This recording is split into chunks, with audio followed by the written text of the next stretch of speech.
All right. What's up, everybody? Welcome back to another episode of Scotty Talks NBA featuring my co host here, Zach Noble. You can find Zach Noble at Zach Noble, just how it's laid out on the screen there. You can find me at Scotty Drown. That is on Twitter or X, if that's what you want to call it these days. It has been a while, my man. So, first things Back. first, I want to ask you. I know we talked off the air, but how are we doing as of late? Because it feels like it's been like a month, man. Yeah, doing good. Got things rolling and a lot of hoops talk going around. Got the Twitter Absolutely. feed burning again, for better or worse, you may say. But preseason started today. Wolves cracked out their first W, so don't have to worry about a losing streak. Beat the shit out of Lucas. So that's always fun. There we go. Yeah. Every win counts, man. Every win counts for the No Ant. confidence. So No Ant. no Ant and still took Yeah, care of yeah, Luca, man. Luca in a bottle, baby.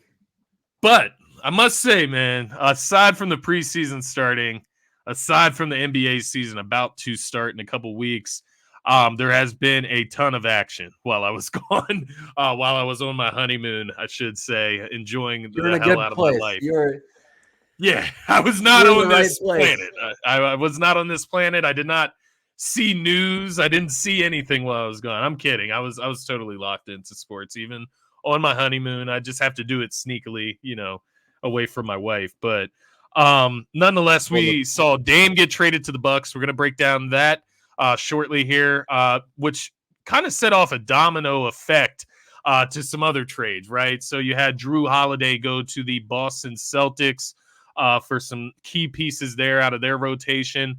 But nonetheless, those are the two biggest names that have been moved. And then just this week, we gave it a little bit of time to marinate and see how it was actually going to go down. But James Harden returns to the Sixers camp in Colorado. Totally, I'll admit I'm pretty surprised, but I feel like I shouldn't be. But we're going to get into that as well. Let's start at the top, man. And I guess I shouldn't short what we're going to cover at the end. Northwest Division. We're going to do a division preview here. We're going to cover those 5 teams and kind of order them off, talk about some of the changes that they've made as well. But let's start at the top here, man, with Damian Lillard being traded to the Milwaukee Bucks. Looks like DeAndre Ayton went to the Portland Trailblazers. Kamara went to Portland. Jrue Holiday was part of this trade. And then you also had the Bucks 2029 first round pick going to Portland, as well as 2 first round pick swaps with the Bucks in 2028 and 2030. You also had the Suns getting a few pieces. Obviously, DeAndre Ayton was thrown into there to Portland. The Suns get Grayson Allen, Keon Johnson, Nazir Little, Yusuf Nurkic, all go to Phoenix in this one, and then obviously Dame to Milwaukee. Instant thoughts here. It's obviously not instant. It's been a while. You've had time to marinate with it, but what are your thoughts on this trade of getting Dame over into the Eastern Conference? Not on the Miami Heat, but on the Milwaukee Bucks. yeah, man, it's gonna be new for a while. It can't get old talking about it because this is a dream situation for me, honestly. Yeah, I'm a Giannis guy. I love Dame, and I've absolutely. always wanted the best players to have the best opportunities. And honestly, I just like stars moving around. I love it, Yeah, especially if they're going to good for the better league. places. No, I'm just weird like this, and I stated this on my show as well. As like I love different things, and I like the best team stacking up, and I like forcing the lower barrel teams chasing after these guys, and just different Yeah, ways of forming teams, building organizations, and star chasing is one of them. yeah, The Bucks were on you can say the edges. I mean, they were on the edge. Like Giannis had them on their chair of yeah, their seats, and he made it very clear. I mean, they had to win, and John Horst grabbed his balls and laid them on the table and said, "Let's go." Just get rid of a beautiful soul like Jrue Holiday, a great player, a guy that every he's such a good franchise, dude too. a guy that every franchise needs and wants. I mean, let's be honest. Who wouldn't want Jrue Holiday? He fits Yeah, perfectly almost with everybody. Um, but you had to do it. I mean, they had to get it yeah, done if it's possible. And Joe Cronin, basically, you can say it was a spite move. You can say it was the best deal possible. I say it's a little of both, but good for Joe Cronin. He got, at first, the deal wasn't, it was whatever. I didn't really like it at first. Okay. I Yeah. was just like, Jrue Holiday, DeAndre Ayton, only 2 picks or whatever. What are they going to get for Jrue? That's going to decide this trade. Yeah. And then Jrue package came, and it was unreal. They Yeah. made out like bandits. I mean, about Yeah. as good as you can for a 33-year-old Damian Lillard. Might be pushing 34 here. Guy that's a little injury prone yet, and small guards don't necessarily always age well. I mean, he's a Fair shooter. I enough. Yeah. think he's going to age well. He doesn't drive to the hole a ton. So with that said, Grayson Allen, that's going to matter. People don't talk about that much, but it's a depth piece that matters. Who else? I'm trying to think. Who else did they lose? But I don't think anybody too much. But with that said, that trade moved them to the top of the East for me, like immediately.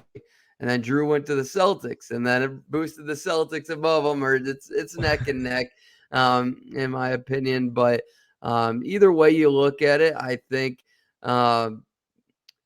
everybody should be scared when you make a move like that. Yeah. And the fact that, I mean, we're gonna bring it back to Philly. This is the Philly show mainly. I mean, you missed out. You got to do everything possible you can to get one Jrue, and then one Damian Lillard, and they missed out on both of them. And I don't know. I mean, doesn't seem like there was a ton of pressure put on Portland by Philly or Miami for Jrue Holiday. It just feels like they almost just gave up. They threw a call in there and gave up pretty quickly. Yes, that Rob Williams trump card's pretty tough to beat. But I mean, you can get creative. I mean, there's ways to go about it, but at the same time, I think Morey is pretty focused on trying to keep a little glimmer of hope with his sweet baby James Harden, and didn't want to give up on that just yet. But I mean, more will come out. I'm not going to say be definitive on that, but it's a big loss for one Philadelphia and Miami. They both are the biggest losers in this by a mile. What are your initial thoughts here?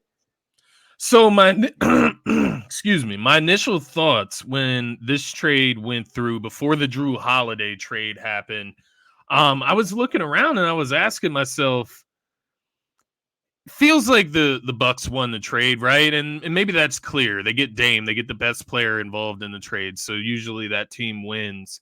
But then I looked at Portland's return, and I'm looking at Phoenix and what they get out of it, and I'm like, well, who won that, right? And the Portland Trailblazers, they get DeAndre Ayton, and by all means, I think that's a great fresh start for him. It's going to be with an infusion of youth and young talent there in Portland.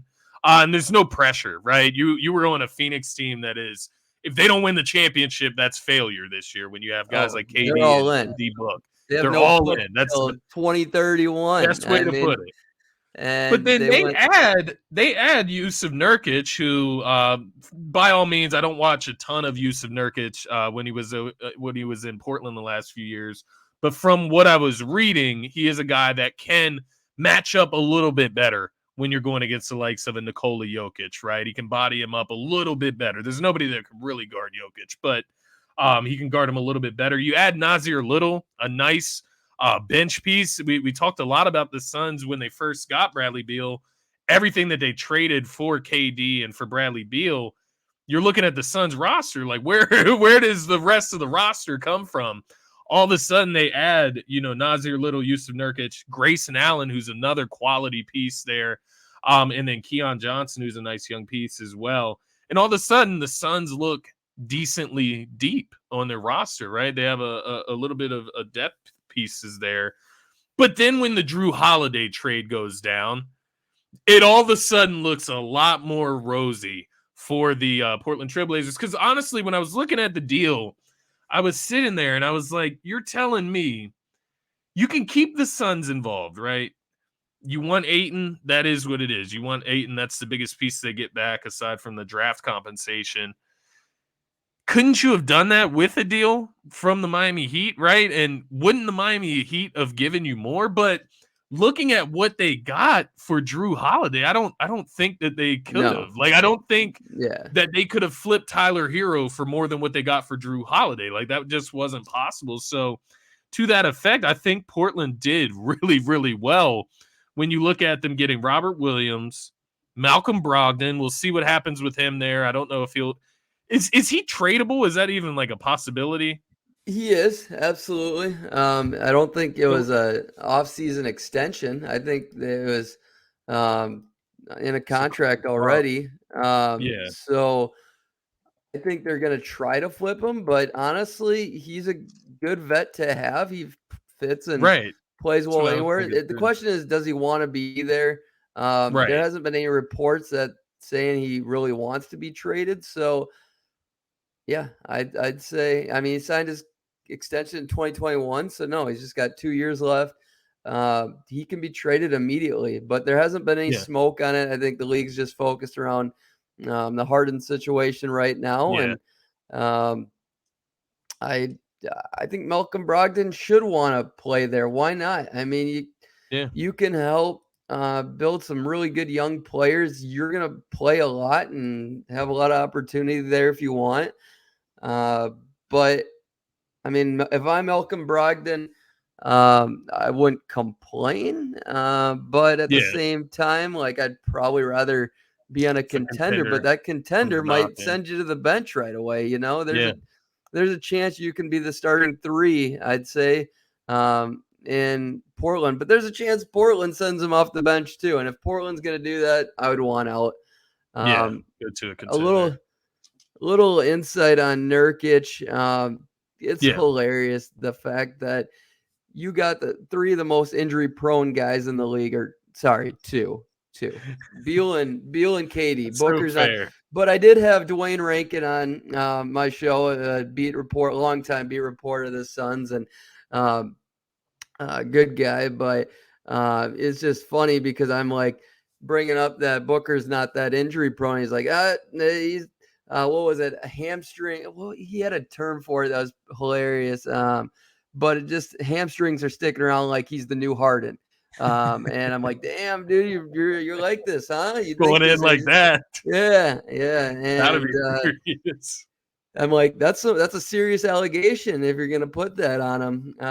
But he's like, he's not 100%. He's not walking. I'm like, these guys are in trouble. You got three guys that prefer not to play defense if they don't have to, and then you bring in Nurkic, who hasn't played more than 60 games since 2018. He Yeah. played 72 that year, and then he's been very injury prone. So then your backup is Eubanks or Jacques Londale. I think Londale's still there, almost positive, but Biz Biombo or somebody, but it's terrible. So I love Nasir Little. I think he's a Yeah. defensive player that like one of like four on the team. We're trying to figure out where you can even get defense on the team. It's like Keita Bates-Diop, it's Nasir Little, and Josh Okogie, really. Yeah. And then Nurkic, depending on what Nurkic you're getting, he's a way better passer than Ayton. That's about it. And a wider body that has played Yeah. decent defense at times, maybe can protect the rim at a better level, but you got to be willing to play Grayson Allen and Nasir Little quite a bit to make this trade worth it, in my opinion. Yeah. I agree Otherwise, with that. you're getting a young body that's way more athletic, that still needs to prove himself and grow. I don't know. It was a depth thing Let me for ask me, you so this. I'm torn. Who would you start if you're the Phoenix Suns after you make this trade and you get these pieces? Like, who would start? I'm guessing either the 3 or the 4, right? Whether KD plays the 3 or the 4. Who are you starting So in that 3 or Nurkic 4 is, spot? yeah, Nurkic is for sure starting. So Nurkic is I'm in there, going. yeah. I'm going. I mean, Beal and Booker can run the point, and then I'm just finding, either defense or shooting. And so it comes down to Eric Gordon, who can be a little both of 3 and D, but depends what his legs look like. And then I would think about Keita Bates-Diop. I would honestly consider that. And then the big one is Josh Okogie, who's got to have I don't think he necessarily needs his 3-ball to fall to even start on this team. You know he's going to defend his ass off, and you can guard 1 through 3. It's probably going to be Okogie, and that's what we were saying last night too. But it's if you can get 5 shooters out there, 4 with Eric Gordon, you can put up 130 points a game and give up 120 and win 50 games or whatever, 55 games. The thing is like you can have a bad defense in the regular season, whether it's top 20, 25, and still get a good seed. But in the playoffs, like you don't need a great defense anymore, but you need a good one. You need to go from top 25, top 20, which the Nuggets weren't ranked very high last year, but they finished really high in the playoffs, defensive rating and everything. They were top 3 defense in the playoffs. It up a notch. Yeah, they were incredible because they have the personnel. I mean, you put in Michael Porter Jr. finally learning how to play defense on a high level, but Aaron Gordon's defense. And then KCP, great defender as well. And then you got guys like Braun who can defend, and Jokic is very capable when he wants to. So then it's just literally Jamal Murray, the only guy, but he'll try hard. So Phoenix, can they defend? That's the glaring question for them. And did this trade address it? Do you believe Grayson Allen can defend? I don't know, but I like getting down on the contract. I mean, you're saving $17 million there going to Nurkic, and it's a really interesting trade from that perspective. But I love DeAndre Ayton in Portland. He's all vibes right now. He wanted to get out of there so bad. And he can just be who he thinks he is, and we get to find out if he's really the number 1 type-ish pick, and I agree. He could be the number 1 option for a while. He's not my number 1 option there, but he could be if you want to run a bunch through DeAndre Ayton. Yeah, I can see that, honestly. And so I agree with most of what you said there. I would probably go Josh Okogie with the starting lineup for Phoenix Suns, just to lay that out there.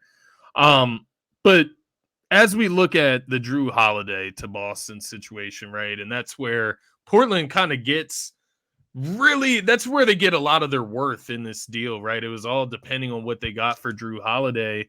And so they get Robert Williams, Malcolm Brogdon, the Golden State Warriors 24 first round pick, and then the 2029 first round pick from Boston. So you get those 4 pieces in return for Jrue Holiday, a guy that you wanted to get to a contender and honor him in that way. You brought up the Sixers, and I don't know. I guess I don't know what the Sixers could have offered that could have beaten what Boston offered. Like when I saw the deal, I'm looking at the deal and I see it, right? Like at the end of the day, if I'm Boston, I'm doing that deal because I want Jrue Holiday, and I do think he's going to fit seamlessly, especially into that starting lineup. But it was a lot, right? Like that is a lot. Like Robert Williams is a nice young piece there. Now, Malcolm Brogdon, we'll see how much he's worth to the Portland Trailblazers overall there, but I thought they got pretty good value there. And I don't know, unless they value Tobias Harris, and maybe they do. I don't know. Tobias Harris maybe fits onto that Portland team. I really don't know.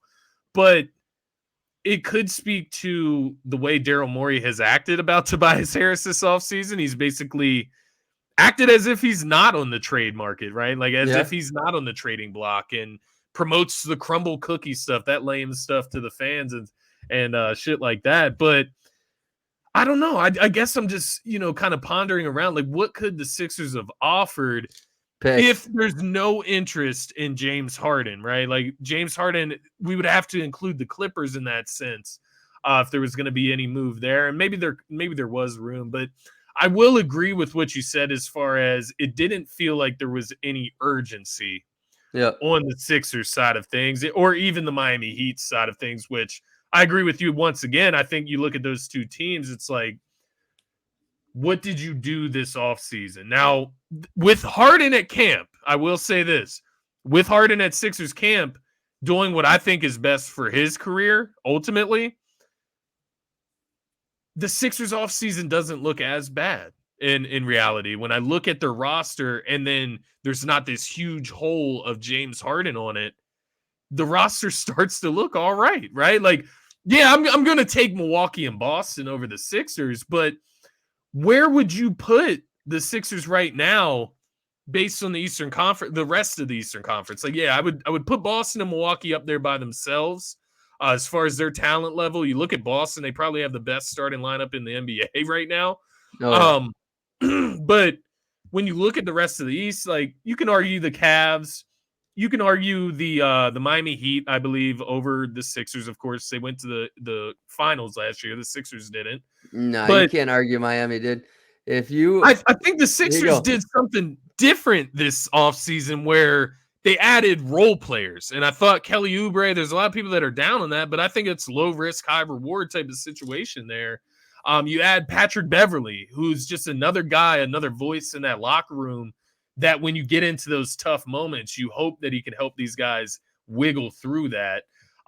Who's the other guy that I'm forgetting here? I know there was one more. Mo Bamba. He was another depth piece added there as well. So they kind of went more of the depth route this offseason rather than per se star chasing outside of what they wanted for James Harden. So I don't know. When I look back on it, we see Harden at camp. He's going hard in the training sessions, right? Everybody on the Sixers are saying he's looked like himself. He's looked like he's supposed to. He came into camp in shape, ready to go. He's not being a distraction. And so when I look at it like that, the sky isn't so grim when you look outside anymore, right? And I don't know. That's kind of where I'm at with the Sixers right now. It's like, if you could have moved Harden in that situation and brought Jrue back, absolutely. I think you do that just for the vibes, right? Like, to keep everybody happy in this situation. But if Harden's going to come back and not be a distraction and do what's best, it's not what's best for the Sixers at the end of the – it is what's best for the Sixers. Let me reword there. It is what's best for the Sixers as well. But it's not solely that. It's also great for James Harden and his perception throughout the league for him to come back, just play ball, be in the best shape of his life, put up good numbers, and then, hey, maybe by the trade deadline, you get what you want and you head out to the LA Clippers. So I don't know. How do you feel about that with the situation with Harden? I don't want to jump the gun and say it's changed all of a sudden and that everything's okay. But as of right now, with him in the building, where would you put the Sixers right now in the Eastern Conference? No, your hot, cold temperatures are bouncing with every move, and They are, man. I'm very off balance. A couple things to unpack. So the first one was, did they have enough to offer? And I think they had enough picks to offer and throw in Tobias or whatever to match the salaries. And I don't know. I would have done that.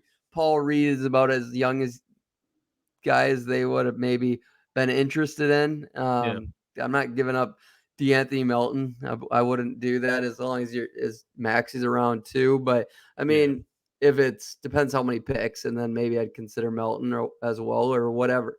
But with that said, I mean, it's not far off. I really don't think it's far off. Miami, on the other hand, Tyler Hero. I mean, if they were willing to take back Malcolm Brogdon and Jrue Holiday and just guys like that didn't fit, they're just trying to get the most value. So it's like, it just, to me, it doesn't seem like Miami was willing to give up enough, give up enough picks. Like Hero, but their initial deal for Damian Lillard wouldn't beat the package that the Blazers got. So let's just throw that out for the Miami Heat. As for where the Sixers are standing now, not talking about anything that's happened in the past with Harden and Morey, where they're sitting right now. I still got to see this thing play out a little bit. I laugh at all the people just beating the old jokes of the fat suit and whatnot. And a lot of that had to do with the hamstring anyways, but I'm not here to defend anybody or apologize. But like Mark Jones just put it out like this dude's been doing 2-a-days. He knows his career's saw on. that. He knows his career's been on the line, but like there's been photos of him throughout the summer. He's been in great shape, and I mean, he had a great year last year. Like regardless of what anybody thinks, I mean, his year last year, like there was a recent post about Chris Paul, his second place MVP year in 2008. James Harden, I truly believe, here's a hot take, was almost as good, if not better than that Chris Paul last year. So mind you, whatever. And he also made it farther than that Chris Paul that year. But yes, he had Joel Embiid, but the rest of that New Orleans team was pretty stacked. I really liked it in a down Western Conference. Anyways, there's my little Harden love fest. But with that said, I bashed on Daryl Morey quite a bit, and I think him and Pat Riley have looked awful, but he's looked so much better than Pat Riley. It's not even close. Like Pat Riley losing Strus and losing Gabe Vincent and not doing shit and allowing Jimmy Butler to show up like Cat Williams on meth. Like, come on. Like, let's be honest here. It's so Pat cringe, Riley's bro. losing his ways, bro. He was so cringe. He was the only NBA franchise holding the Yankees model down, and he couldn't even pull it off. That Jimmy Butler look is cringe, bro. Yeah, that was ugly, but funny, and we'll see what sticks on the piercings. But the piercings are what threw it off the most. So you ask me on these role players that Morey brought in, I personally like them all. I think they're all good moves, but it doesn't matter unless James Harden is bought in. Otherwise, I've been saying it all year. You need to sell. And you've talked about this over and over. Nobody else is talking about it. Like, because they just don't want to go there and don't want to be. I don't think it's a hot take at all. If you just look at how these other trades have played out and how injury prone somebody is, it's like if you lose James Harden, you just missed out on Jrue Holiday. You missed out on Damian Lillard. If you can't get James Harden to buy back in and be who he was last year, this team can win right now. If everybody's at their best, if Kelly Oubre is who he is, which I think he's still in great shape. I think he's still a guy that wants to be good. He trains hard. I think the pieces fit. I think they got better. I think they can win. I mean, obviously everything has to fall right and break right. But I think Nick Nurse elevates everybody, but it's like it all comes down to the James Harden factor. It really does. But if James Harden isn't James Harden of last year, sell Embiid. Like, you have to, and be proactive before he demands the trade and tells you, I need to go there. They probably could have got even more for Damian Lillard if they beat him to the punch, but they were lucky they did, and when they did it and didn't let it drag out versus letting it go into the season, because Dame's not the difference between James and KD or Harden and what's going on is like Dame's like a soft talker. He talks about it in his raps. Like, he's not going to necessarily tell you in a loud, clear voice that demands the room in a presser, or he like on a tour, like. But then again, he's not doing tours. He's in his rap studio. So it's just deliverance and how he's doing it. But with that said, it's all depends on what Harden they get to buy in. And yes, he's doing the right thing, but it's tough. I mean, I want to hope that he can buy back in and just put Morey to the side and just be like, I know what I got to do, and hopefully they trade me, but I can't think about that.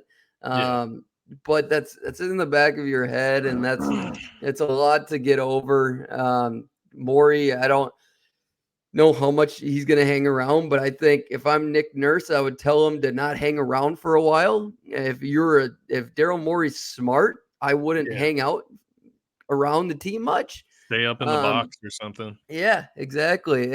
Or at least not when Harden's around. I mean, Yeah. you got to treat it like a sensitive thing. I mean, because if you want this guy to buy back in, let him fall in love with the players that he's in love with, the dudes he likes, and then the coaches that are there. Because, yeah, he likes Rico. He likes some of the upgrades he's done. And I'm a huge Nurse guy. So hopefully Nurse can whisper the sweet nothings into the Harden right ear.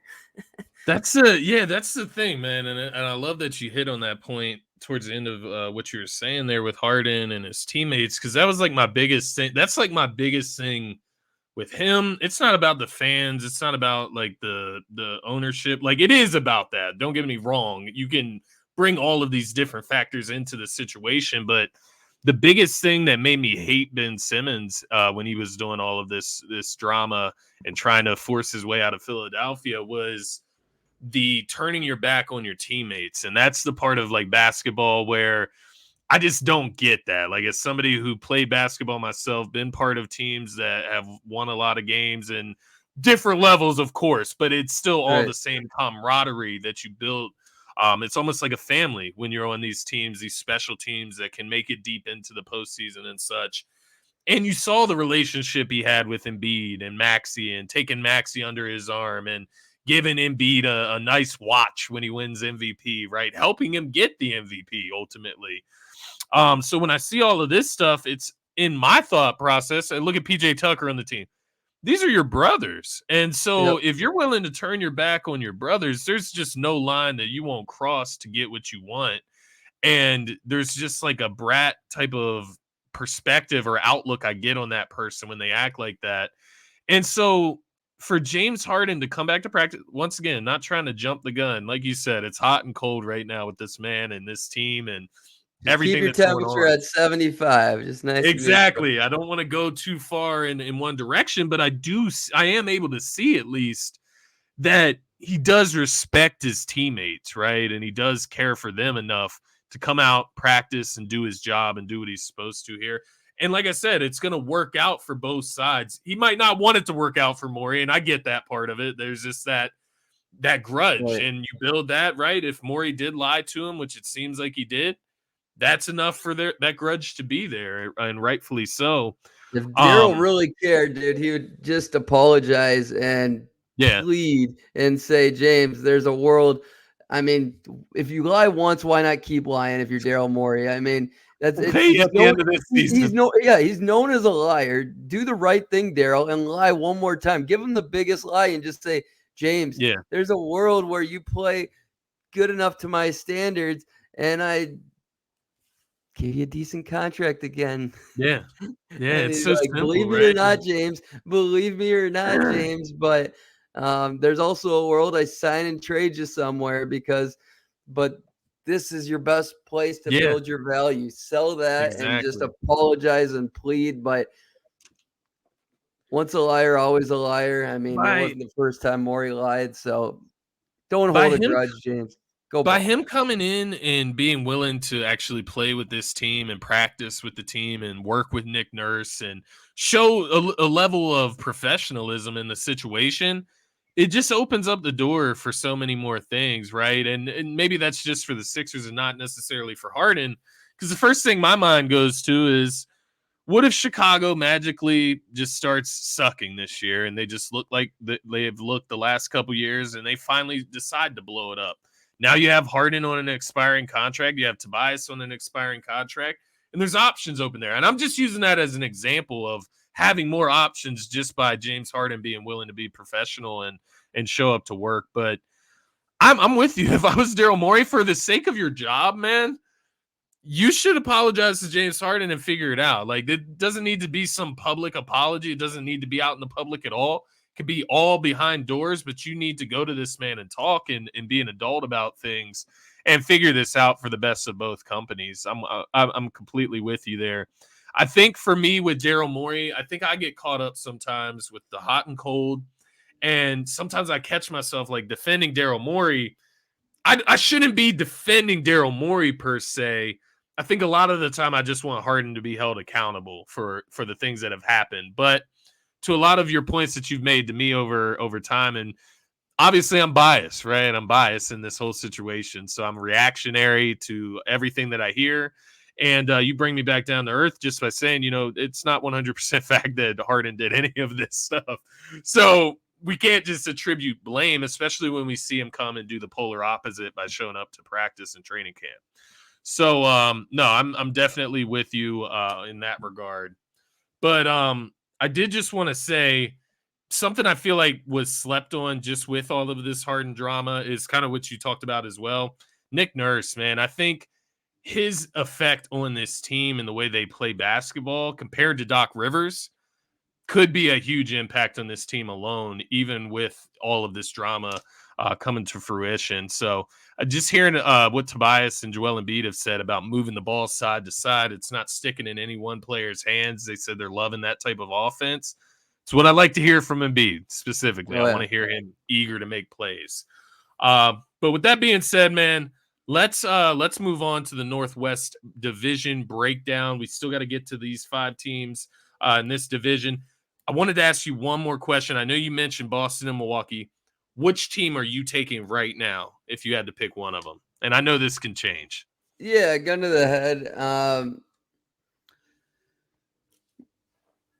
You can argue their depth too. I really believe that. Probably you can lean towards either way, but at the end of the day, I think Boston was really close last year. And I'm picking them right now, but it's a 6-7 game series. It's a damn near toss up, like 55-45 type of thing. And the reason why I choose Boston for me, it comes down to Chris Middleton. I haven't seen him at 100% in a while. That's exactly he wasn't in the playoffs either. And I truly think Jason Tatum can elevate his playmaking a little bit. I think he has a little more growth to go. Nobody else really. It's like, Giannis shooting maybe, but I'm gonna pick Jason Tatum's playmaking before that. Yeah, no, I feel you on that. Did you happen to see Jaylen Brown? Dribbling with his left hand. I know people are blowing that up. I'm not going to sit here and pick on him, but he was not in athletic stance. Okay. And anybody who just hoops for fun knows what dribbling seriously versus not seriously was. And when you're just lackadaisical. Yeah, exactly. No, I feel you. I thought that thing was not on a string regardless, but. All right, man. Let's focus on the Northwest Division. The Northwest Division of the NBA. This is your stomping grounds with the Minnesota Timberwolves, boy. Man. But I do want to start at the top of this division when we look at last season at least, and that's with the NBA champions, the Denver Nuggets, right? So you look at the Denver Nuggets. What happened this offseason? Well, they lost Bruce Brown, who was a big piece there, coming off the bench sometimes starting, depending on what they wanted to look at. Aside from that, they didn't really lose too much on that team. And I think a lot of what Bruce Brown was doing can be filled by guys like Christian Brown that you mentioned earlier. I always say Braun. I know it's Brown. But nonetheless, I think he can do a lot of the same things that Bruce Brown brought to the table as well. And they have other guys that can kind of fill that void. But what were your thoughts on the Denver Nuggets offseason, just as far as what they did? Jokic enjoying his best life as an NBA champion in the offseason. And then this recent beef, I guess it's not recent. It's been since they beat them in the Western Conference Finals, but a little bit of fire between the Lakers and the Nuggets. Where are you at with the Nuggets right now coming into this season, man? They're still my favorite coming out of the West, and they'd be first of this division for sure. But Bruce Brown, decent loss. I'm not going to get too crazy about it. They lost one other player. Who was it? Let's see. Who was the last guy they lost? Rotation-wise? No, maybe no, Bones left during the year. Oh, Jeff Green. They lost Jeff Green. He went to Houston, I believe. Won. He won the title with them. But no, I think they're just fine. I'm not worried about either of those losses, honestly. Peyton Watson's going to step up. just more minutes for guys like KCP, but I like Jalen Pickett, draft pick. I think they're going to go deeper this year. I think they're going to go further into their depth. Jokic, I mean, his minutes got to slow down at some point. Maybe not. Yeah. Maybe he's just because he's not jumping off the ground so much. Maybe that's where he's going to stay a little injury free. Fingers crossed. But I love Julian Strawther as well from Gonzaga. So Yeah. I thought they made a couple good draft picks. Jamal Murray, we get to find out if he's an all-star during the regular season as well, which I think he is. Doesn't need to put up amazing numbers. I mean, I think they can either just win a shit ton of games or he does increase his stats a tad amount. But I think he's going to get a benefit of the doubt type of thing come all-star game just because his playoffs. I think there's very few guys in the history of the game that are going to get a playoff boost like Jamal Murray does, which deservedly so. But that's what I'm watching out for the Nuggets this year is my big storyline.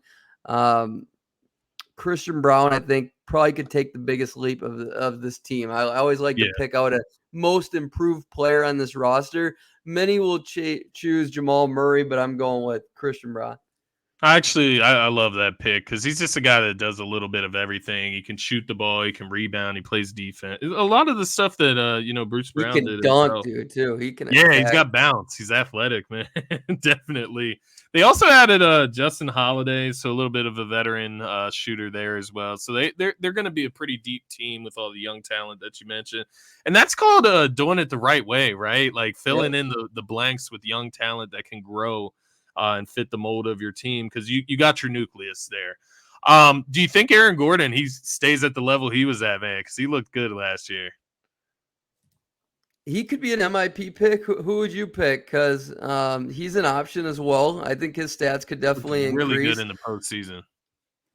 Nuggets over-under is 52.5. I'm going to hit the over there, just like last year they hit 53. But I think he's another guy. But, like, here's the thing, Aaron Gordon, like he only like got better with situation, but can he continue to get much better? Right. I don't know. 16 points last year. I think he can average a couple more rebounds. Michael Porter Jr., I think he'll get to 22 points. There we go. Yeah. So I was gonna ask you about I didn't realize. Yeah, I didn't realize he only averaged 17 last year. So he could go for a 50, 40, 90 year. He was close last year. Not close. He's 80% from the line. But he could chase it. I think he's got that type of game. He was 49, 41, 80. So he just got to get that free throw up. But which is a lot. 10% is a lot from the line. But he didn't take a ton of them. So 22 points a game for Michael Porter Jr. No, I like that. They still got guys like Reggie Jackson, DeAndre Jordan. I can't believe that. But yeah, I'm with you on the Denver Nuggets. I actually have them still finishing number one in this division as well. In the conference, it'll be interesting. I haven't broke down the conference just yet, but I would lean towards siding with them just off the top of my head here. But I don't want to pencil or pin anything in. Over under, yet. What are you hitting? 52.5. On the over and under 52.5. 53 last year. I mean, yeah, I could see them right around the same mark. The only thing with me is like I'm just not 100% sure that they care too much about getting like the 1 seed per se, right? I think they're fine with just getting into the top half of the Western Conference and feeling like they have a chance, but 52.5 for some reason that feels like low to me. I don't know. I would definitely hit the over there, but I'm with you. The thing with them last year is honestly like that was the least amount of games Jokic has played in a while. He played. Am I mistaken, or did they slow down at the end of the season, or maybe it was just they slowed down, but they stopped playing Jokic as much. You're right. They rested him a bit, and that's what Embiid his MVP award.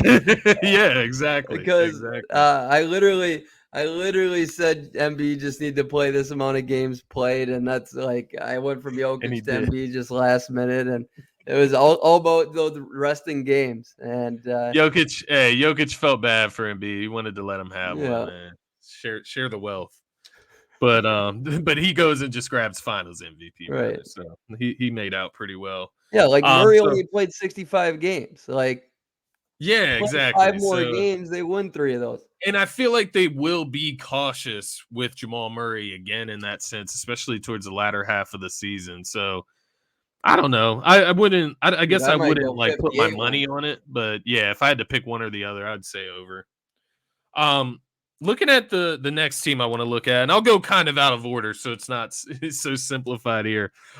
Let's look at the Utah Jazz, man, and what they did last year. Lauri Markkanen, right, turned into a star, made the All-Star team. Was the most improved player last year, right? Or am I Yes, he mistaken there? was. No, you're right. Okay. I knew his numbers jumped like crazy. I couldn't Or it remember if was he either him actually or got the Shea. award. No, Shea won it, I think. Didn't he? No, Lord. Okay. Shoot, I gotta look that up now. Yeah, look that up. Fact checked us. There. But nonetheless, looking at this team, they added John Collins this offseason via trade from the Atlanta Hawks. You got Walker Kessler, who should take another jump. Glory. Ochai Agbaji, I think he's a guy for them that could take a jump there as well. What were you going to say, though? Glory won it. Yeah. Lauri won it. Okay, so most improved player, all-star, averaged close to 25 points per game. I think he was a little over 24 and a half. How are we feeling about the Utah Jazz, man? Are they a team that you think is going to try to compete? Are they a team that should sell? They've built up a lot of draft compensation over the last couple of years. Where are you at with the Utah Jazz in this division? You know, I like what they did. I really do in the draft. They went out and got Keontae George, Taylor Hendricks, Yeah, Bryce Keontae. Sensabaugh, Johnny Juzang. That's a big time draft. Yeah, I really enjoy the talent level that this team has now. They just got to develop them. Keontae George went bonkers in summer league, and I like him. Taylor Hendricks, well-rounded guy, but like he didn't look great. But it's just summer league. I don't put much stock in that at Yeah, all. They got to figure out who's going to start next to Lauri Walker. And that's about it. They have 2 guys that are solidified as starters right now. John Collins has to be probably starting opening day 1. Collins Sexton, hopefully, but Do you put Collins at power forward and then move Laurie to small forward? Is that what yes, you're doing? either Yeah, way. kind of doesn't Um, matter, I guess. but I lean towards both of them being power forward. So if they can figure out if one of them can play small forward, that'd be great. Otherwise, Yeah, John's got to come off the bench, and I don't think he's going to like that at all. yeah, I agree. So something's got to give there. That's going to be interesting. With the Utah Jazz, though, what do you think of their upside? Like fit wise, where are their holes? Because to me, there a lot of their upside. Like you got Laurie, you got Taylor Hendricks, and now you got John Collins. That's 3 guys that I think need to play the 4 spot. Yeah, And I love all their upside. I mean, Laurie's he's solidified, but can Taylor or John play the 3? That's what they got to find right. out. That's a huge question. I will be shocked if Colin Sexton doesn't keep getting much better. I really like him a Yeah. lot, and he's overcame a pretty big injury. But Doesn't it feel yeah, like it's time to get Jordan Clarkson off this team? Like, yeah, doesn't oh it yeah, it's feel like been that, due man? time, dude. And he's Yeah, just gonna take away from Colin Sexton and Keontae George, who do have a yeah, lot of untapped potential. I agree. How do you feel about Abaji? I love him. I love him. So I feel like he I'm needs glad to you get brought some him. run. I'm glad you brought him up. He'd probably be my number 2. He'd be my starter right off the bat. It'd That's be what I was gonna ask. Yeah, I would love Sexton, to see him in a Ochai, starting position. Collins, Laurie. Like that's solidified to me. But I don't Yeah, know. I haven't seen what's going on over there at all. So it'll be interesting. I think Ochai can for sure be a long-term starter. I don't know how much more beyond that. yeah, I think he could start on a championship team if he his highest upside. as like a fourth or fifth best option on a team. But he's a two-way monster. He looked really good to end the year. I really like what he showed last year. I'm a believer for sure. Yeah, I like what he adds to their team as well. Just some size, some length, some athleticism. And Kelly Olynyk, he's another guy on that team where I'm just like, he probably should Depth just piece. be on another team at this point. He's similar to Jordan Clarkson in my eyes, where doesn't hold much value for this team. I mean, he can be your backup center, I guess, for Walker Kessler, but he's a guy that can average double digits, in a larger role, and could contribute elsewhere. So I do think there's just a little bit of congestion there. I don't know how you feel about Taylor Horton Tucker, excuse me, Yeah. THT. Um, I'm as low as they get on him, but I yeah, he mean, kind of yeah, capped out. He was got a lot of hype in LA and then went to Utah and kind of capped out. So there's a couple guys in the mix there that I don't like necessarily in the mix for them, because I would like to see a lot of their young talent put on the forefront and just get to developing and building around Laurie. But yeah, as far as like the upside this season for them, the West is so stacked. It's just no chance that I see them like competing for a playoff spot or anything like that. I actually have them coming in fourth or fifth in this division, depending on how you look at it. But I do think their future is bright. They've added a ton of young talent. I do love Keontae George there that they added in the draft this year, but they've obviously added some other pieces as well. So I guess I'm sort of with you there. I don't know. Where do you have them in the division per se? I'll say they're going to be fourth in the division. I think exactly where they were last year. I don't think they can finish any higher. Maybe could get past, get up to three, but I doubt it. Yeah. And I'll be shocked if Portland passes them at number 5 as well. I think they're pretty solidified in that. But they won 37 games last year, and a lot of people forget that. They got a lot out of that team. Yeah. I'd be putting them right around that again. Their win total is less than that this year. Vegas has them at 34.5. I would definitely, that'd be a hammer the over for me. Just because I like Will Hardy. I think they only got better.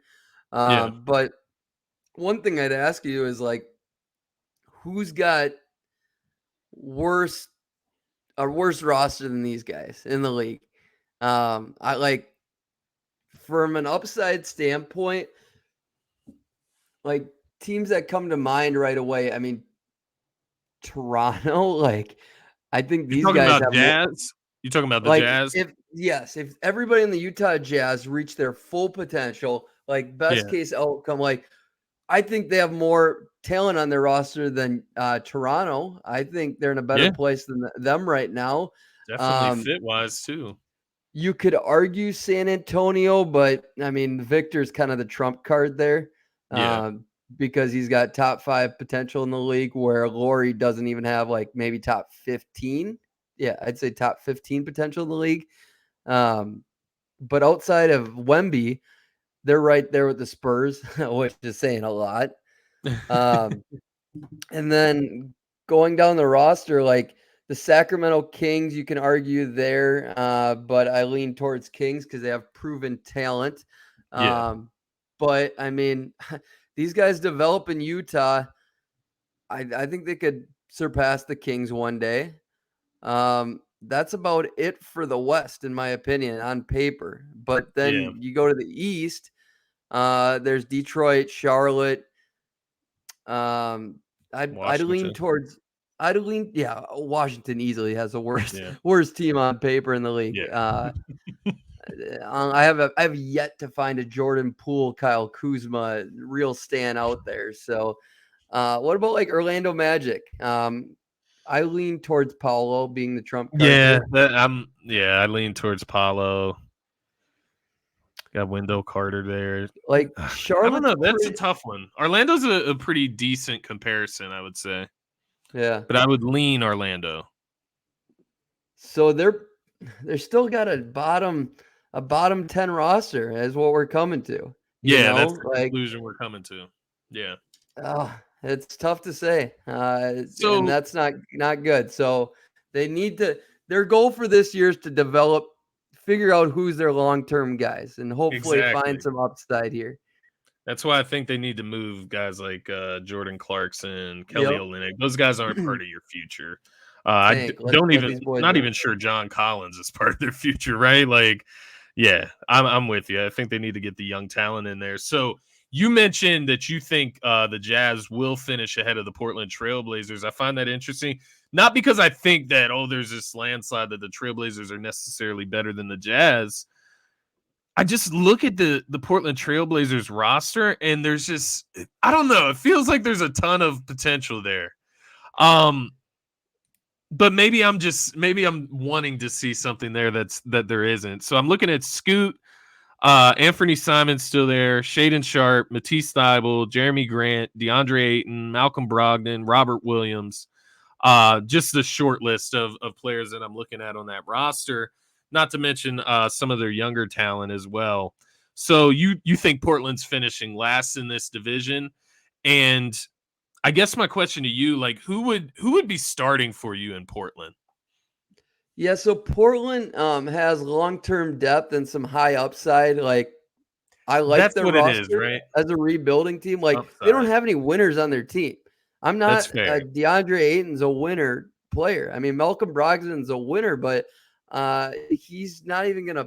I don't think he's gonna play a ton or have He's not going to much of an start. impact on this team. Robert Williams is a winner. That's about it. Those two He's a role guys are the player. only. Yeah, and they're the only two guys. And Robert Williams, I mean, that fit next to Aiton's god awful. So they got to figure that Yeah. mess out. Jeremy And Grant both of is them just are a piece. starters in the league. And like, I don't look at Jeremy Grant as a winner, especially on a bet. Yeah. He's not a floor raiser, and that's what this team would need because they're a bunch of shit players right now, Yeah. or a bunch of unknown. They're not shit players; they're unknown players. Yeah. Where Robert Williams is a ceiling raiser, like he makes a good or great team better.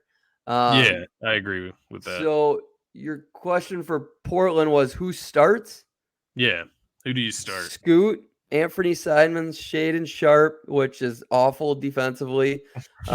Maybe Brogdon over Sharpe, and Sharpe off the bench.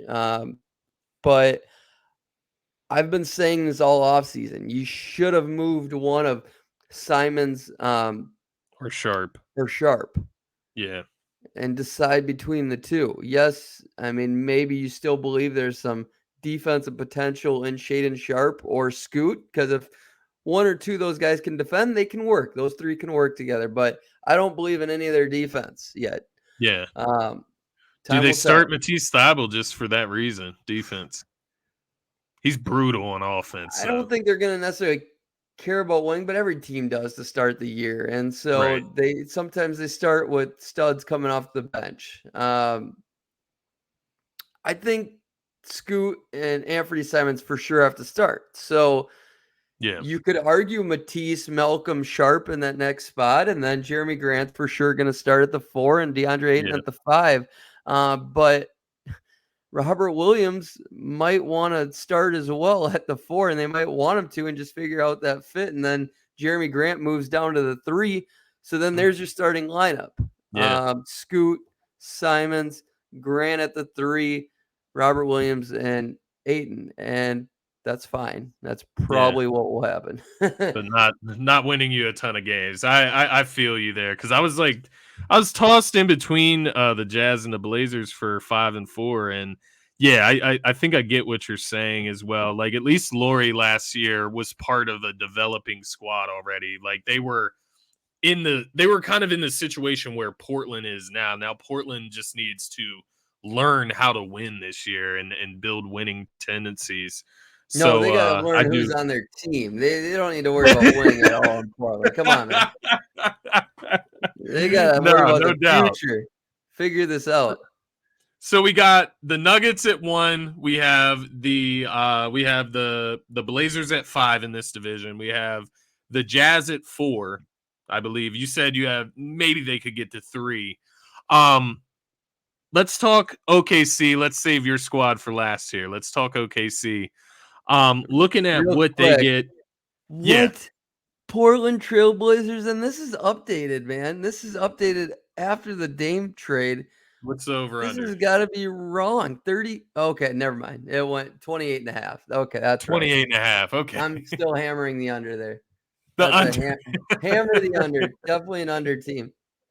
I feel you. I feel you. So looking at OKC, they kind of had an addition just by a guy getting healthy this season. He's going to get to see his first season in the NBA, and that's Chet Holmgren.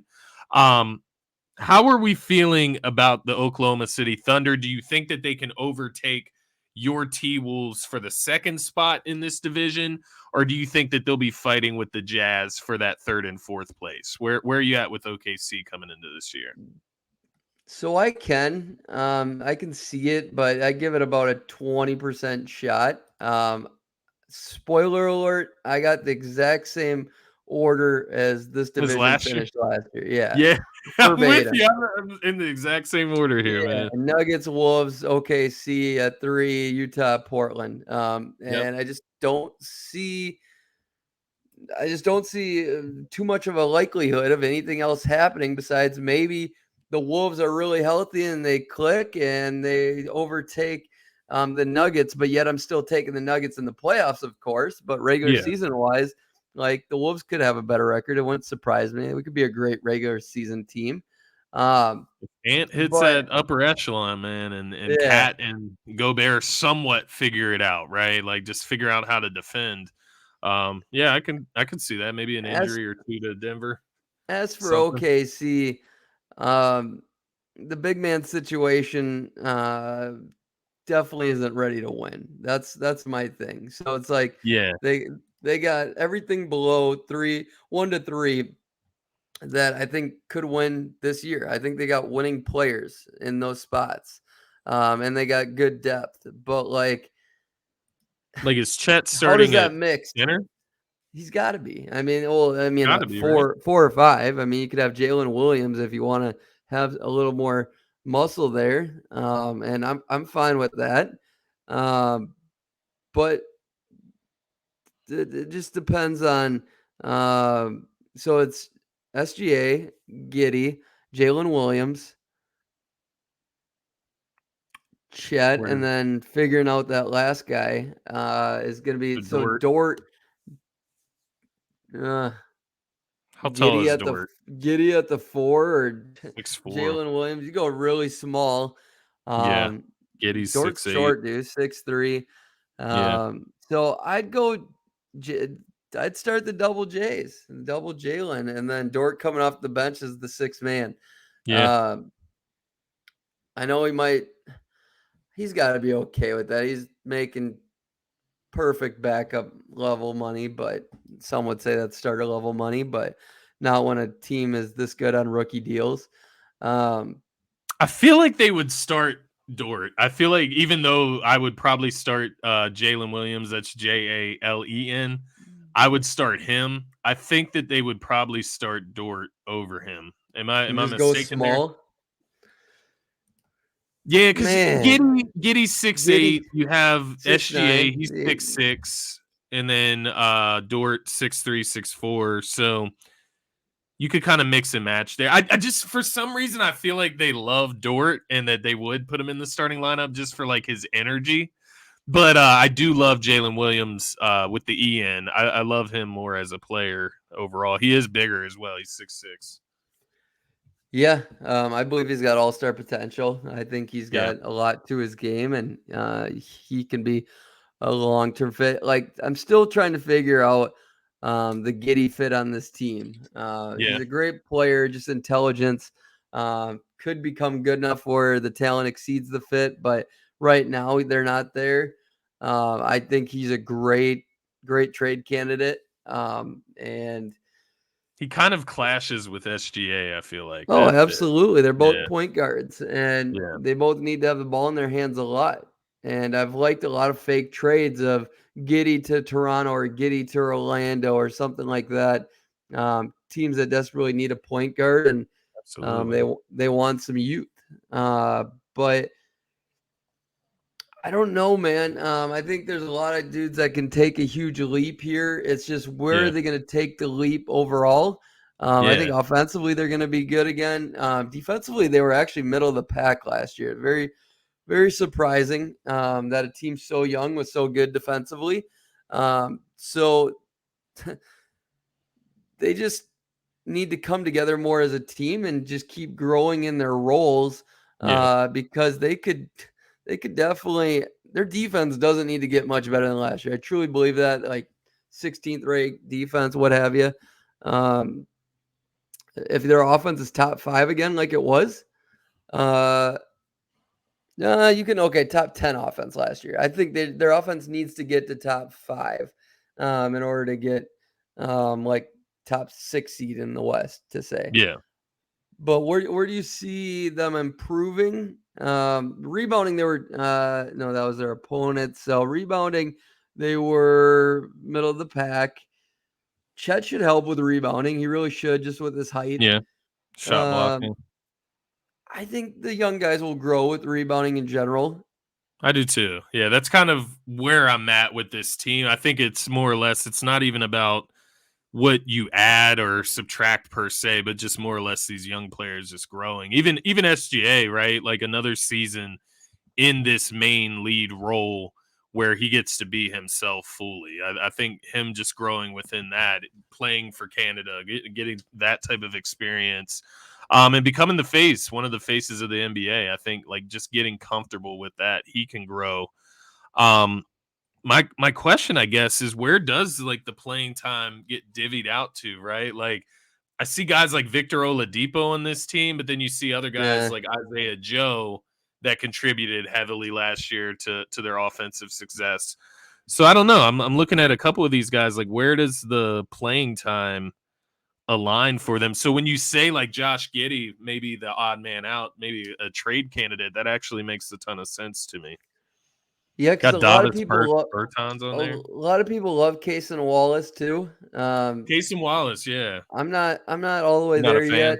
yet. No, jury's out on him. Like Yeah. he's fine, but I look at him kind of like Trey Man. I probably lean towards Case and Wallace yet, but um, Asmane Dang, like those guys, a lot of Yeah. there's some unknowns on this team yet. Uh, Rebounding and second chance points is where I need to see this team grow is a big thing. And just togetherness, chemistry, because it's a team that's going to need a lot of it unless they just have a three-headed monster in um, SGA, Chet, and Jalen Williams. Sorry. Yeah. And then Giddy. I mean, that's a lot of talent there, but I'm trying to figure out the fit and the chemistry. Yeah. I like Dagnall. I think he's a solid coach, and he got a lot out of this team. They're just intelligent players too, high IQ team. But yeah, their depth, man, is weird, really weird. Kenrich Williams, Isaiah Yeah. Joe. I think it's going to be very balanced, to be honest. I don't They think don't there's going to even be they don't have a center on their roster. Okay, Olivier no Sarr. the big man spots in question. Like Yeah. everybody tells me they just believe in Chet being the guy going forward. Well, I don't think muscle wise he'll ever be able to Yeah. compete with Jokic and Anthony Davis. So Yeah. that's why I I don't see this agree. team as a championship ceiling right now. I think their ceiling is second round in the playoffs until Fair. I see a big body. And I'm not saying that's this year. This year their Yeah. ceiling's first round for sure. Uh, but I'm saying if everybody develops and Yeah. on a Even high once they level. develop, once Jalen Williams reaches maybe close to Yeah, all-star level, right? Dav Like, Davis and Jokic are around for a long time, man. yeah, exactly. And that's what you're competing with. I mean, that was a lot of the talk around Yusuf Nurkic to Phoenix as well. So it makes sense. So last team to look at here. So we agree. We have OKC finishing third. That means the T-Wolves are finishing second. Thoughts on the T-Wolves offseason? Brought back Naz Reid. Obviously, Ant gets the exposure on the USA team. And then I think there's guys that were already on the roster, man. Guys like Jaden McDaniels, who could have a breakout type of season. Nikhil Alexander Walker, I think he's another guy that could have maybe not a breakout season like Jaden McDaniels, but we could see him turn into a quality role piece there. What are your thoughts on the TWolves this offseason to round this show out, man? So I'm super excited this year outside of, I'm not really on board for the Cat Gobert fit. I believe, even though we didn't see it fully for a long enough time period, you can say, and that's why Minnesota faithful isn't freaking out yet. I saw enough personally, but I think this can be a very good team, and one of our best teams we've ever had. Because I think Cat and Ant are both leveling up again. I think Jaden McDaniels is leveling up again. But Cat and Ant, I think their international play was invaluable. I think Nikhil Alexander Walker, I think he's going to benefit from that as well. Yeah. I did like what I saw from Leonard Miller in Summer League. Deshaun Nix might get some time. Outside of that, I don't like Troy Brown Jr. Shake, man, Yeah. thanks for sending him over. He might be Yeah, something. I do. I'm glad you pointed him out. Shake is he's one that I forgot to mention there. Obviously, I'm familiar with him, and I think he can help you guys out a good bit, man. I think he provides a lot that was kind of hidden on the Sixers, given they had Maxey, Harden, D-Melt. He just didn't get enough run. But when Harden was out last year, Maxey was out. He filled the role with quality play. I do like Yeah, that acquisition, man. we're gonna be fun because we got talent. And Ant's Yeah. off the charts. I mean, his growth is just gonna be a pleasure to watch, no matter who's on the team. And Cat's starting the year healthy, so I mean, there's definitely a lot of hope, and it's just going to be fun to watch process. But like, my expectations aren't high. I can tell you that. Yeah. I definitely He's gonna have. expect. I'm expecting 46 wins minimum. That should get us to, the 6th seed. But I mean, I'd be very happy if we were 5 or better. And I think we have the talent to be as high as like the 2 seed. It wouldn't shock me. But even if we're the 2 seed, like, I'm not going to jump head over heels unless the fit looks good, Yeah. and If it's it a looks two-way. right. If it's a two-way fit, because this is a team that it could look shitty all year and we could win a bunch of games just because we got Yeah. talent and we could outshoot a bunch of teams. But I think defensively, we can be sound. Chris Finch, I think he needs more structure in order to get these two bigs to mesh. So I'm kind of just torn. I didn't like losing Torian Prince as well. Yeah. The depth I've heard the he depth might is in start for the question for Lakers. sure. Yeah, Um, that's kind of wild to me. I isn't wouldn't it? start him, but I don't know where I saw that report today on Twitter, man. I did see it though, that they've been like mixing their lineups and that they are considering it at least. I wanted to we ask just you. So weren't great anywhere last year, though. you talked about Ant, but I wanted to ask you about Jaden McDaniels. What does a breakout season look like for Jaden McDaniels? Has he already had his breakout season? Am I misspeaking Hell there? no, dude. Breakout season looking like Jaylen Brown, man, with a little tighter lefty hand. Oh, the Better tight defense. left. That's a difference maker, man. Oh man, that's how we believe in this dude in Minnesota. Little longer, lengthier Jaylen Brown. Like he's got that type of game. But is Cat and Ant gonna let that happen? Is Gobert gonna let that Good happen? point. Demanding his post touches? No. I think there's enough to go around. But it would have to be up to Cat. I think Ant would let him. I Yeah, think Ant would let it happen because you think about it. I mean, Ant could average up to 30. Cat could average up to 25 or so. yeah, And then Jaden, if he's going to break out, I mean, that looks like a minimum of 18 or so. yeah, Uh, I won't be mad if he does. Like, he needs to average at least 15, though. And I need yeah, at least 15 and 5 out of him to yeah. see, I like, like that. he keeps becoming this player I think he is. I mean, the fact that he punched a wall last year, I didn't necessarily like that that temper flaring. Yeah. Shoot, I got to plug in my computer here. To have that composure. Yeah, it's kind of a sign of weakness. I remember a few years back when the Amari Stoudemire punched a fire hydrant or something with glass in it, and like cut his hand up and shit. Ended up missing like a playoff game or two against the Miami Heat, I believe. Yeah, no, I definitely was kind of a turning point in necessarily my belief of level-headed, but I mean, it could just be competitive, you know. He's a young kid, competitive nature, so it's one little thing. It shit happens. It was terrible timing though. So I mean, yeah, I'm excited. Minnesota, like, it is what it is. We're happy we got talent, you know. Absolutely. Ant is our shining light. And like I said last year, like, we weren't great at anything, but we were solid everywhere, really. Yeah. Very well rounded. 2-point percentage, we were really good. We got a lot of 2-point shooters, but I mean, attempts, we were middle of the pack. Steals, blocks, we're right there. So we have some categories where you are strong, and it's just making them be an impact. Like, we were high in steals and blocks, but like, we were still 10th or 12th in defense, wherever you want to have us. Yeah.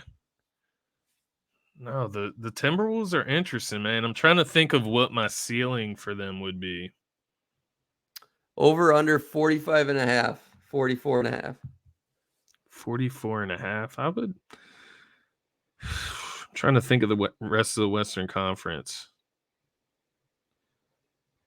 I feel like I like the over on that, though, man. I think the talent is there at least. Regular season, especially, like as you mentioned, sometimes the fit won't really matter until you get to the postseason and you're going against elite competition every single game. But in the regular season, you can get away with just having like a surplus of talent, even if it doesn't fit right. And I think that's the only concern that comes with the T-Wolves. Like you said, the talent's there. What the hell does Gobert and Cat look like next to each other? And can they defend? Can they function regularly and consistently in an efficient manner? So I think that's the one question that you have to ask. But yeah, I think 45, 46 wins. Yeah, I think so. If Jaden, like, my prediction, I've nailed it 2 years in a row for wins, dead on.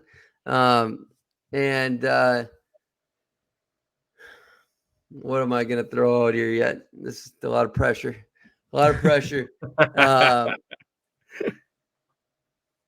I'm going to go 44.5. I don't want to get greedy. I'll say 47. Yeah, I was thinking 48 in my head. But 46, 47. Like, best case scenario, I think, is 53. That's the highest of the high. But and what seed does that get you in your mind? 53 last year gets you number one. I don't think it gets you that this year. Yeah.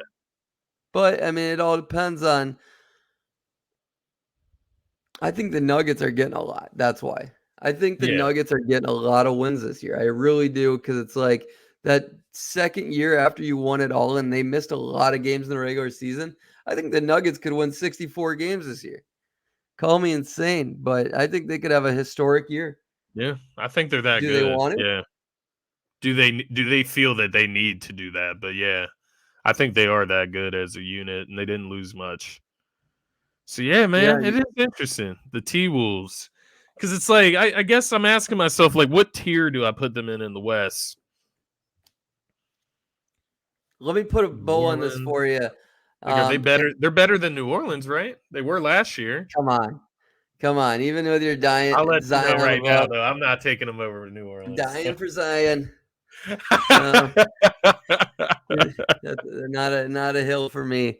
Can't wait to discuss the Pelicans. That's for sure.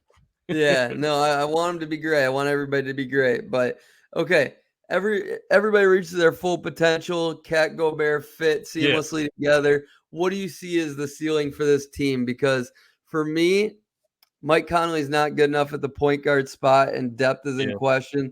So even if everything worked out perfectly, we'd have to get very, very lucky to make the conference finals. Ant's not reaching his ceiling this year, so I'm not talking about his long-term ceiling. I'm talking ceiling this year. Long-term ceiling, yeah, we got enough because Ant's going to be the GOAT, of course. But you never know, man. He's got a crazy ass skill set. Resume. For sure. He's got the resume. Chasing. With that said, I think second round is our ceiling. That's what came to my mind first. I was thinking give of us 5%, 10% chance of conference finals, but who'd you guys match up with in the first round last year? Was it the Lakers? Dude, we gave the Nuggets a fit. We gave them the biggest challenge, yeah, bro. You are correct. And Jaden McDaniels hurt his hand, man. That was a big game changer for the TWolves last year. So yeah, I could see second round if they can get into the top 4, top 5 in the Western Conference. I think that would bode well for them. But yeah, they can get a matchup with one of the lower seeds in the bottom half. I think they could work their way to the second round. But that would be my ceiling. If they could upgrade Mike Conley somehow or fix the fit, do something with that cat and Gobert. Yeah, Jrue would have been a beautiful. That defensive unit would be crazy. Right. Oh man. But no, I think we for the most part agree on this division as a whole, man. This is your stomping ground, though. That's why I was looking to you for the expertise in this episode. But that is going to be it for this episode, man. Cheers to the TWolves. I hope that you guys can somehow dethrone the Denver Nuggets because I like to see different winners each year. I like to see variance. I think it's going to be close, our win totals, to be honest. Us and Philly. Yeah, I can see it in a perfect world. For the Minnesota T-Wolves, man, barring health, right, injuries, stuff like that, I could see you guys competing this year, man. With or without, something feels good. Without Harden, you guys should be very, very close. I mean, last question of the show, because I meant to ask you that earlier. If Harden ends up doing something, he ends up not playing and not being a part of the team, but they don't trade him. Where would you put the Sixers with just the roster without Harden? Where would you put them in the East? Like I said, I would trade Embiid immediately, but without Harden, I mean, to me, they're still a good playoff team, a second round type playoff team. Yeah. But a shitty second round. Last year they were an amazing, all-time type second round playoff team, yeah. but they could be, but I'm saying they might not even make the playoffs.